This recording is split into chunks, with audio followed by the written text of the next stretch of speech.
বেরসিক বৃষ্টিতে এবার কপাল পুড়ল কলকাতার। প্লে-অফের সমীকরণ না মেলাতে পেরে অবশেষে বিদায় নিল ডিফেন্ডিং চ্যাম্পিয়নরা। এদিকে শাহরুখের বিদায়ে এবার জমে উঠেছে প্লে-অফের লড়াই। তিন দলের সামনে হাজির কঠিন কঠিন সমীকরণ, যা মেলাতে না পারলে এবার একই পথে হাঁটতে হবে তাদেরও। সব মিলিয়ে কলকাতার বিদায় আর প্লে-অফের দৌড়ে টিকে থাকা ফ্র্যাঞ্চাইজি নিয়ে বিস্তারিত জানবো রিপোর্টে। গেল দিন রয়্যাল চ্যালেঞ্জার্স বেঙ্গালুরু আর কলকাতার লড়াই দিয়ে আবারও শুরু হয়েছে আইপিএল এর অবশিষ্টাংশ। তবে শুরু হতে গিয়েও যেন ঠিক শুরু আর হলো না।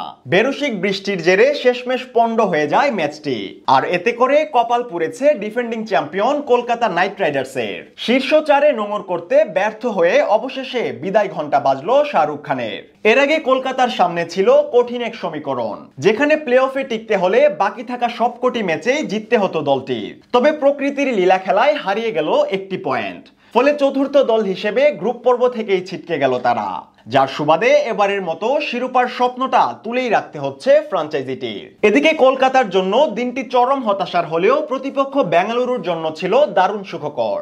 শনিবার সকাল থেকেই বেঙ্গালুরুর আকাশে চলছিল মেঘে মেঘের খেলা। দুপুরের পর থেকেই সেই মেঘ গড়িয়ে শুরু হয় তুমুল বৃষ্টি। এমনকি একটানা বৃষ্টি চলতে থাকায় শেষমেশ পিছিয়ে দেয়া হয় টসের সময়ও। এদিকে পেরিয়ে যাচ্ছিল খেলা শুরুর নির্ধারিত সময়, তাতেও অবশ্য বৃষ্টি থামার কোনো নামগন্ধই নেই। যদিও 1.5 ঘন্টা পর বৃষ্টি থামলে মাঠ শুকানোর কাজ শুরু করে দেয় মাঠকর্মীরা।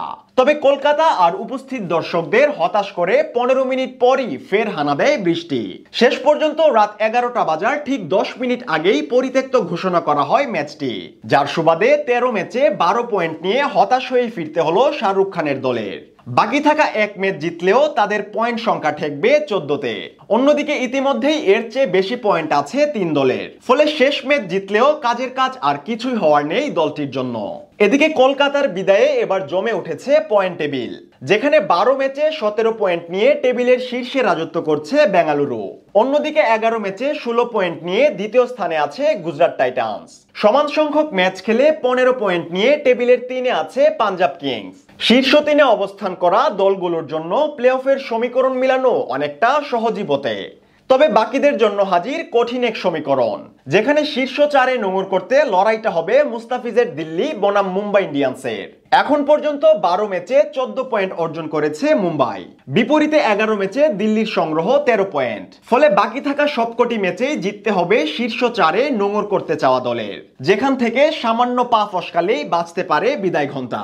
এছাড়া কাগজে কলমে এখনো আশা আছে 11 ম্যাচে 10 পয়েন্ট ঝুলিতে নিয়ে সাথে থাকা লখনৌরও। তবে আপাত দৃষ্টিতে যা এক প্রকার অসাধ্যই বটে। বিপরীতে টেবিলের ষষ্ঠ স্থানে থেকে এবারের মতো বিদায় নিল কলকাতা। এর আগেই অবশ্য বিদায় নিশ্চিত করে ফেলেছে রাজস্থান, হায়দ্রাবাদ ও চেন্নাই।